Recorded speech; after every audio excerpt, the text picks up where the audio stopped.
Greetings, everyone. Let me just jump into this one.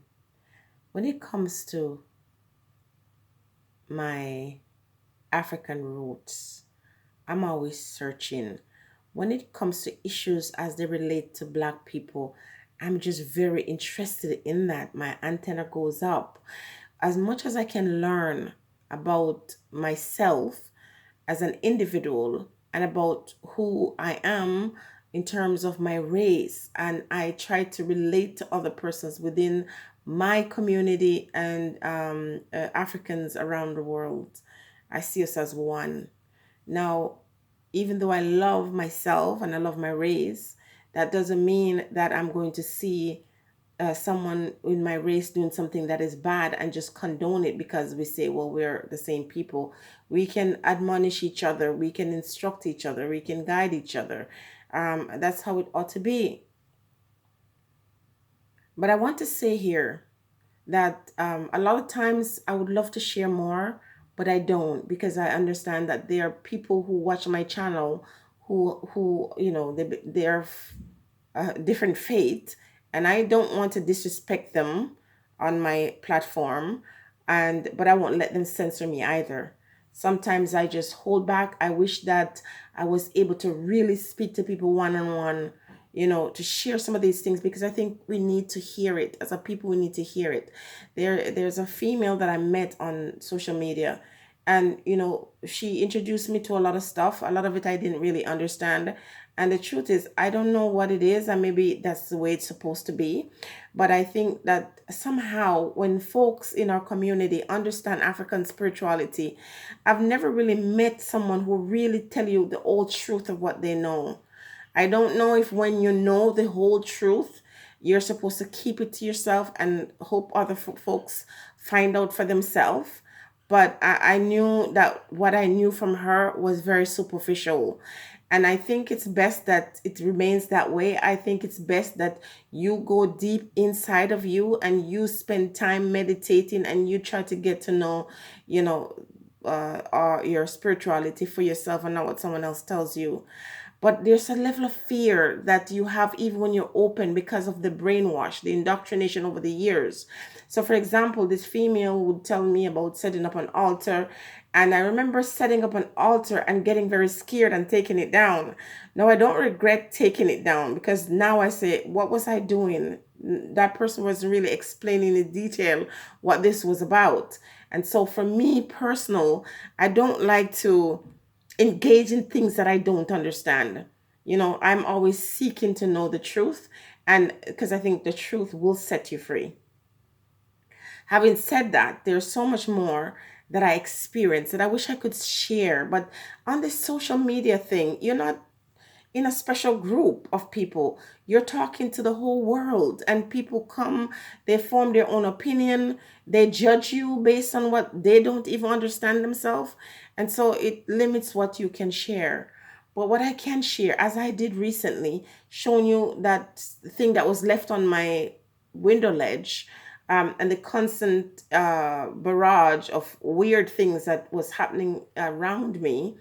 Um, I had to show it because I was saying it, and I want folks to understand that I don't have time to make up stories. Sometimes you have to see the thing for yourself. Now, after I showed it to you that night, I went to bed and I had a dream. I saw, these individuals in the dream that led me to a process and actually showed me what was happening. It's so amazing, and perhaps another time I can talk about that in specifically. But when I woke up, I had words that I didn't know, and when I looked them up, it took me to India and it took me to the far recesses of some corner and showed me exactly what's happening. And these things made me realize that there's so much more to life, so much more to the spirituality that we don't know, or if you are not even open to knowing, you'll ever know. I was always someone who was very spiritual from a very young age, always fascinated with the church, always fascinated with the idea of God and learning. From a very young age, though, I never ever accepted the whole idea of Jesus. I don't know where that came from because everyone around me believed that that was taught. But from the time I was a child, that was something that I rejected. But I always believe, always heard and experienced things that sometimes I was afraid to share with other people because they would say, "You're lying. You're lying." Even sometimes I'll share something, I might do a video, and the way it's presented, people see it on the surface. They don't really see what I'm trying to say because you don't have to always spell it out. You just leave the grain or leave that seed and let it germinate, and in time it will all make sense.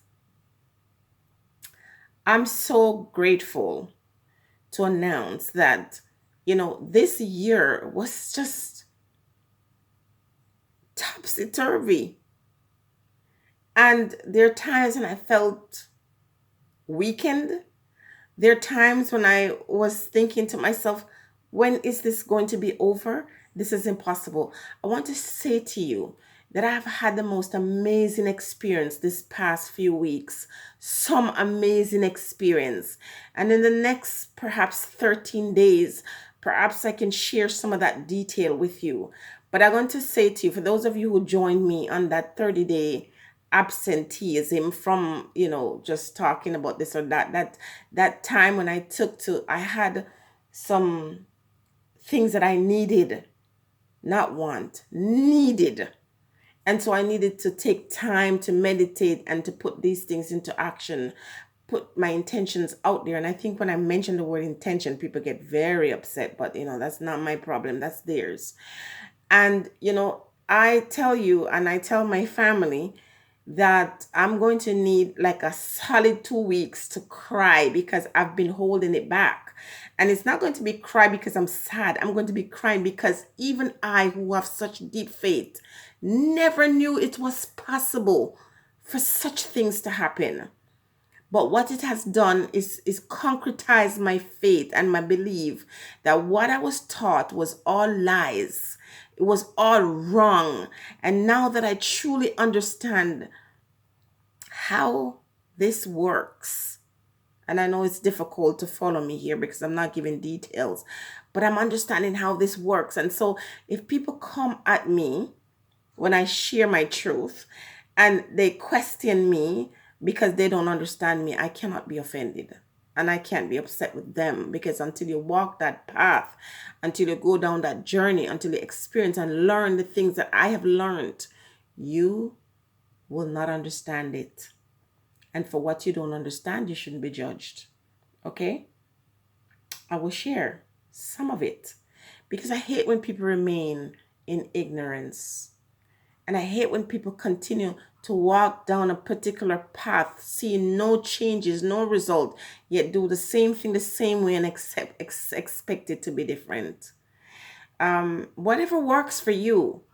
But I think to say, well, this gives me satisfaction, the illusion or of inclusion makes me feel like things are changed. That's not good.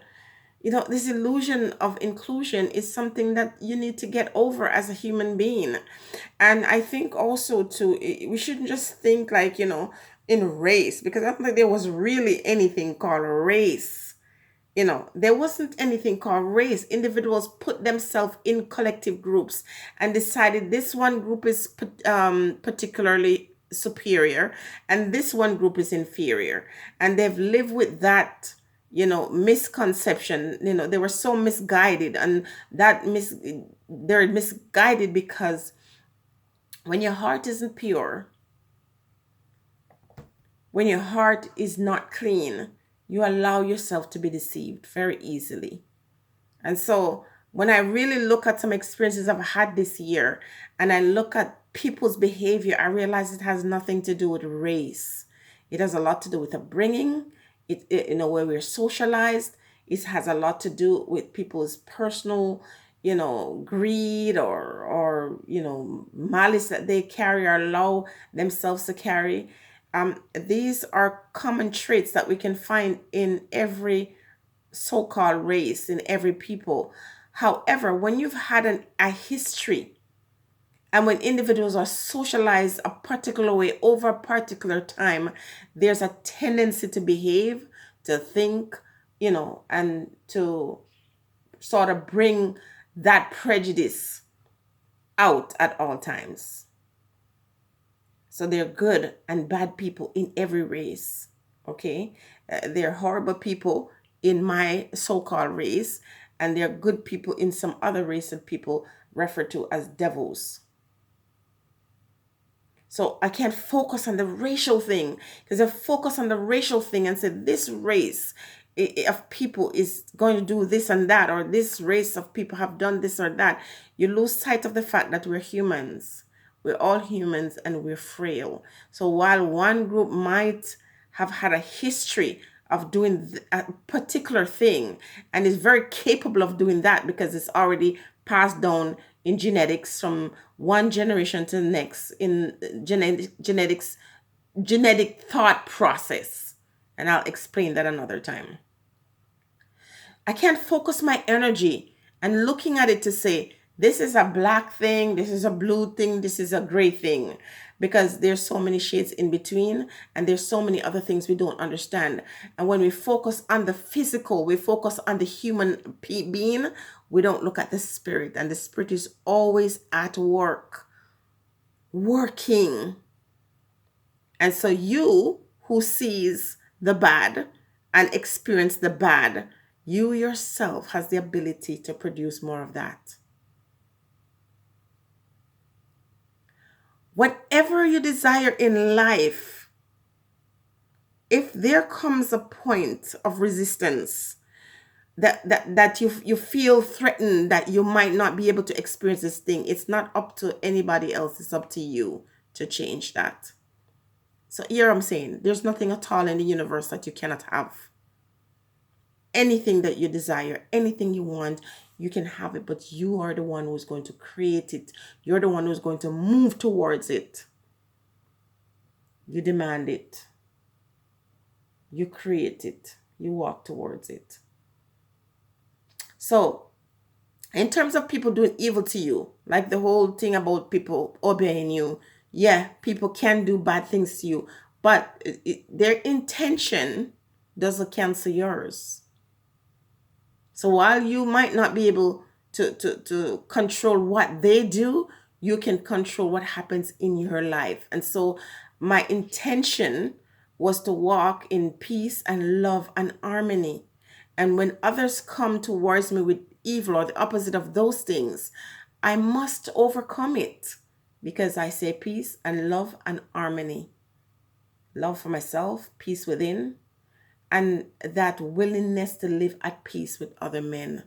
Now, if the person is bringing war to me, I'm not going to go to them and seek them out to bring peace. I'm separating myself from people who bring war to me. And if I see it is in your past, I see that you're the type of person to create disharmony, I'm not going to ignore you. I'm not going to come up with some superficial reasons as to why I should trust you. If you show me who you are, I'm going to believe you.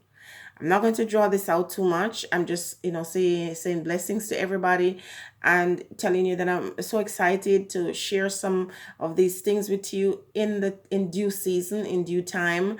Just stay strong, hold faith, and I'm saying let go of some of the things that you have held on to for years that have shown no benefit, no results. Some years ago, I remember going to a math class, and I hated math before. And I remember the professor said, let go of everything you've ever learned, every principle, every theory, every whatever. Release yourself from it and just tell yourself, you don't know anything. You're going to have to unlearn all of that. And so I have unlearned a lot of things. And I'm very, very free and very happy, and will one day share with you some of the things that I let go. And after I did, the sort of blessings that came to me. Stay blessed, everybody.